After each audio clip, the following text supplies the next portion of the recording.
నమస్తే, మీ ఎర్రంరెడ్డి తిరుపతి రెడ్డి. పాలకుర్తి నియోజకవర్గం లోపల ఒక అరాచక రాజకీయానికి తెరలేపి ఈ యొక్క అమెరికా నుంచి దిగబడ్డటువంటి అత్తాగోడళ్ళు, ఈ అత్తాగోడళ్ళ యొక్క అండ చూసుకొని కొంతమంది చిల్లరగాళ్ళు, సైకోలు చెలరేగిపోతున్నారు. ఈ అత్తాగోడళ్ళ రాజకీయాన్ని అసహించుకొని సీనియర్ నాయకులు, దశాబ్దాల కాలం నుంచి కాంగ్రెస్ జెండా మోస్తున్నటువంటి కాంగ్రెస్ నాయకులు ఒక్కొక్కరుగా నిష్క్రమిస్తున్నారు. లేకపోతే రాజకీయాలు కొంచెం దూరంగా ఉంటున్నారు. కొంతమంది తిరుగుబాటు చేసి ఈ అత్తగోడల మీద యుద్ధం ప్రకటించారు. అంటే సొంత పార్టీలలో యుద్ధం మొదలైంది.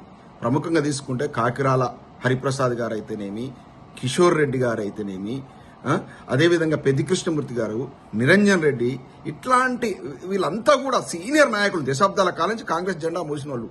మొదట్లో ఈమెను నాయకురాలు చేయడానికి వీళ్ళంతా కష్టపడ్డది ఇంకెవరు లేదు.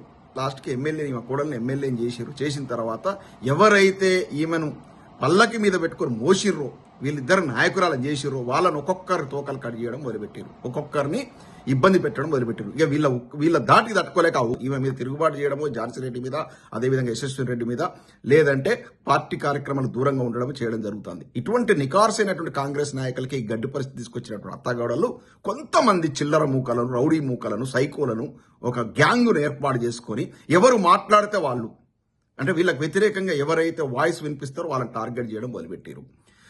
ఈ కోవలోనే మనం లకావత్ శ్రీను నాయక్ అనేటువంటి ఒక గిరిజన యువకుడు, అతని మీద కాంగ్రెస్ నాయకులు కక్షగట్టి చేస్తే పాలకుర్తి పోలీస్ స్టేషన్ పరిధిలోనే పెట్రోల్ పోసుకొని తగలబడి చనిపోయిన ఉదంతాన్ని చూసినాం. ఇక అక్కడ నాంది పడ్డది. ప్రధానంగా ఈ అత్తాగోడలు ఇద్దరు కూడా, ఝాన్సీ రెడ్డి, యశస్వి రెడ్డి, వీళ్ళ టార్గెట్ ప్రధానంగా గిరిజనులను టార్గెట్ చేసిర్రు, దళితులను టార్గెట్ చేసిర్రు. ఎందుకో అర్థం కావట్లేదు. వాళ్ళే గంపగుత్తగా ఓట్లేయడం వీళ్ళు గెలిచారు. ఎమ్మెల్యేగా యశస్వి రెడ్డి ఎట్లా గెలిచింది? గిరిజనుల సహకారంతోనే. ఆ గిరిజన కమ్యూనిటీని ఇవాళ టార్గెట్ చేశారు. చాలా విచిత్రంగా అనిపిస్తుంది. అంటే ఈమె ఈ ఝాన్సీ రెడ్డిని, అదేవిధంగా యశస్వి రెడ్డిని నాయకురాళ్లుగా చేయడంలో కృషి చేసినటువంటి యమాయమ నాయకులందరినీ తొక్కిండ్రు. అదేవిధంగా ఏదైతే పర్టికులర్ గా గిరిజన తాండాలు గంపగుత్తగా వీళ్ళ మోసకారి మాటలు, ఈ ఝాన్సీ రెడ్డి మాటలు నమ్మి ఓట్లేసారో ఇవాళ ఆ కమ్యూనిటీని టార్గెట్ చేశారు. అంటే ఏదైతే పాము ఉంటుంది చూసిర్రా, తన పిల్లలు తనే తింటదనే నానుడిని చూసిరా, ఇవాళ అదే జరుగుతా ఉంది. ఎవరైతే తమను నాయకురాలని చేసిరో వాళ్ళ వెంబటే పడడం. కనీసము అంటే ఎప్పుడు కూడా మొదటి నుంచి కూడా నేను చెప్పాను, ఈ ఝాన్సీ రెడ్డి నేపథ్యం ఏంది?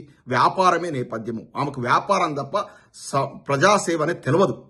ఇక్కడ చూసారా, ఒక 10 పైసలు ఖర్చు పెట్టి ఆయన రాజేందర్ రెడ్డి గారు పుట్టిన ప్రాంతానికి చేయాలని ఒక బడో గూడో కట్టిస్తే అడ్డం పెట్టుకుని ఈ ప్రాంతానికి సంబంధం లేదు ఆ పెద్ద మనిషిని అమెరికాలో వదిలిపెట్టేసి అక్కడికి వచ్చేసి ఆయన పేరు వాడుకొని ఏదో చెట్టు పేరు పెట్టి కాయలు అమ్ముకున్నట్టుగా రాజేందర్ రెడ్డి గారి పేరు చూపిస్తూ, రాజేందర్ రెడ్డి గారి గొప్పతనాన్ని చూపిస్తూ వీళ్ళు రాజకీయం చేయడానికి అత్తగోడలు దిగబడ్డారు. వీళ్ళకి ఇద్దరు కూడా ఈ ప్రాంతానికి సంబంధం లేదు. అత్తేమో ఖమ్మం జిల్లాలో పుట్టింది, కోడలేమో మహబూబ్నగర్ జిల్లాలో పుట్టింది. వీళ్లకు మన తొర్రూరు ప్రాంతంతో గానీ పాలకుర్చి ప్రాంతంతో కానీ సంబంధం లేదు.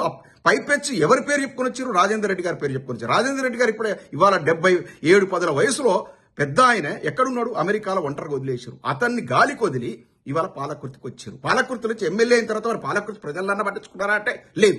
వాళ్ళని గాలికి వదిలి ఆ 3 నెలలు అమెరికా, 3 నెలలు ఇండియాలో రాజకీయం, అంటే మన పాలకుర్తిలో రాజకీయం, అమెరికాలో వ్యాపారం. ఇక్కడ వ్యాపారం వర్ధిల్లాలి, అక్కడ ఈ ముఠా రాజకీయం వర్ధిల్లాలి. ఇట్లాంటి సైకోలం కొంతమంది పెట్టుకొని ప్రశ్నిస్తే, ఇప్పుడు ఉపేందర్ అనేటువంటి జర్నలిస్ట్ ఆయన తీసుకపోయి ఏదో కేసు పెట్టేసి ఏదో తప్పు చేసేసి జైల్లో పడేసి, అదేవిధంగా ఈ యొక్క లకావత్ శ్రీను నాయక్ మీద లేనిపోని కేసులు పెట్టి ఆయన పర్సనల్ విషయాల్లో తలదూర్చి పెట్టడం వల్ల అతను తట్టుకోలేక, ఆ యొక్క వేధింపులు తట్టుకోలేక పెట్రోల్ పట్టుకుని చనిపోయిన విధంతం. ఇక ఈమె చెప్పుతుంది, ఝాన్సీ రెడ్డి పొద్దున్న లేస్తే నేను మహిళల ఉద్ధరణ కోసం నేను ఒక వేట ఉమెన్ ఎంపవర్మెంట్ తెలుగు అసోసియేషన్ పెట్టినని, అమెరికాలో పెట్టినని ఇండియాలో పెద్ద ప్రగల్భాలు పలుకుతుంది. ఏకే తండాలో ఒక మైనర్ గిరిజన బాలిక మీద అత్యాచారం జరిగితే ఈ రోజు వరకు ఈ అత్తాకోడలు ఇద్దరు ఒక మహిళా నాయకురాళ్ళు అయి కూడా ఈ రోజు వరకు స్పందించలేదు. వీళ్ళు ఉమెన్ ఎంపవర్మెంట్ కోసం, మహిళల ఉద్ధరణ కోసం పనిచేస్తారా? ఈ రోజు వరకు ఆ ఏకే తండాలో ఒక గిరిజన పాపం బాలిక అత్యాచారానికి గురైంది. ఈ రోజు వరకు స్పందించాలి వీళ్ళు. ఈ రోజు వరకు ఇవాళ తొర్రూరు లోపల ఒక గిరిజన యువకుడు తమకు ఓటేయలేదని కాంగ్రెస్ పార్టీ తరఫున పోటీ చేసినటువంటి ఒక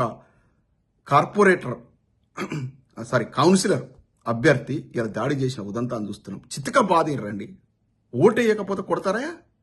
వాళ్ళకి నచ్చిన వాళ్ళకు ఓటేసుకునేటువంటి స్వేచ్ఛ భారత రాజ్యాంగం ఇచ్చింది ప్రజలకు. వాళ్ళకి ఎవరికి నచ్చితే వాళ్ళకి వేస్తారు. ఏం ఉద్ధరించారని మీకు ఇంకా ఓట్లు వేయాలి? ఏం ఉద్ధరించారు?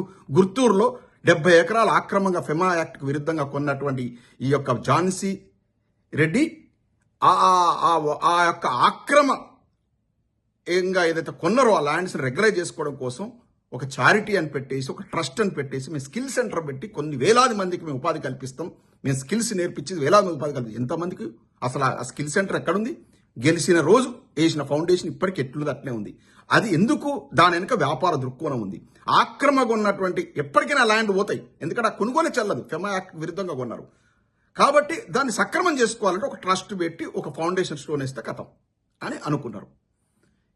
ఇంత ప్రతి చర్య వెనుక వ్యాపార దృక్కోణం ఉంటుంది. ఇవాళ ఏం చేస్తుంది? వానకొండయ్య గుట్ట చారిత్రాత్మకంగా నరసింహస్వామి వారి నెలిసినటువంటి గుట్ట, ఆ గుట్ట మీద కూడా ఈ అత్తాకోడల కన్నుబడ్డది. వీరి యొక్క అండతో అక్కడ మైనింగ్ మాఫియా చెలరైపోతుంది. మొత్తం గుట్టను మొత్తం కొల్లగొడుతున్నారు. అక్కడ గాలి జనార్దన్ రెడ్డి అయితే గాలి కొట్టుకపోయిండో ఒక దేవత గుడిని కొల్లగొట్టి కర్ణాటక లోపల, ఇక్కడ ఈ అత్తాగూడల పరిస్థితి కూడా అదే. వానకొండయ్యలో లక్ష్మీనరసింహస్వామి పవర్ఫుల్ లక్ష్మీనరసింహస్వామితో పెట్టుకున్నారు వీళ్ళు. ఆ గుట్టను మొత్తం కొల్లగొడుతున్నారు. ఇసుక మాఫియా కడివెండి ఆ ప్రాంతం లోపల మొత్తం ఆ వాగులో ఉన్నటువంటి ఇసుకను మొత్తం వీళ్ళ అండతో చెలరైపోతున్నారు. ఇసుక మాఫియా చెలరైపోతుంది, మైనింగ్ మాఫియా చెలరైపోతుంది, గిరిజన బిడ్డల మీద దాడులు పెరిగిపోతా ఉన్నాయి. ఈ అత్తాగూడలు వచ్చిన తర్వాత సైకో నా కొడుకుల యొక్క చర్యలు రోజు రోజుకు పెరిగిపోతా ఉన్నాయి. ఒక విలువను పాటించేటువంటి రాజకీయ నాయకులంతా కూడా సైలెంట్ అయిపోయారు వీళ్ళ యొక్క ఆగడాలు తట్టుకోలేక. కానీ మొత్తం నోట్ అవుతున్నాయి. ఎవడెవడు ఏం మాట్లాడుతున్నాడు, ఎవడెవడం చేస్తున్నాడు మొత్తం మా డైరీ లోపల నోట్ చేసుకుంటున్నాం. ఎవరిని వదిలిపెట్టే సమస్య లేదు. రానున్న 2 ఏళ్ల లోపల మన రాజ్యం వస్తుంది, బీఆర్ఎస్ పార్టీ అధికారంలోకి వస్తుంది, కేసీఆర్ గారు ముఖ్యమంత్రి అవుతారు, మన మాజీ మంత్రి మన నాయకులు ఎర్రబెల్లి దయాకర్ రావు గారు మంచి పొజిషన్లో ఉంటారు. కానీ ఎవడు ఏం చేస్తున్నాడో మేమంతా కూడా అన్ని నోట్ చేసుకుంటున్నాం. ఎవరెవరు ఏం చేస్తున్నారో నోట్ చేసుకుంటున్నాం అందరికీ. ఇంకా ప్రశ్నించే గొంతులే లేవనుకుంటున్నారా?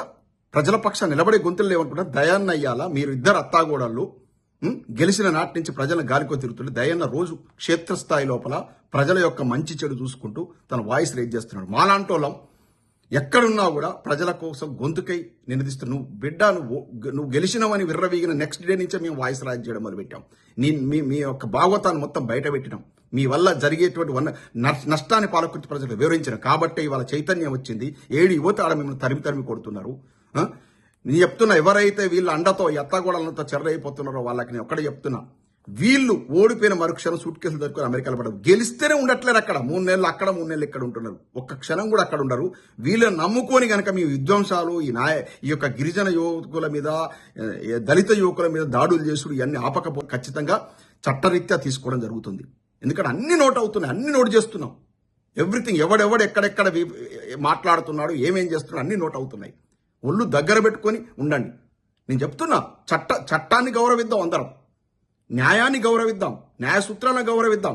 ఈ అత్తాగోడలు అండ చూసుకొని వీళ్ళు ఉన్నారు కదా అంటే వాళ్ళే ఉండరు. ఓడిపోయిన మరుక్షణం సూట్ కేసు దొరుకుని అమెరికాలో పడడానికి వస్తారు. మీరు అనాథలైపోతారు, రాజకీయ అనాథలైతారు. పెద్ద పెద్ద నాయకులు ఇవాళ సైలెంట్ అయిపోయారు వీళ్ళ ఆకృత్యాలు చూసి.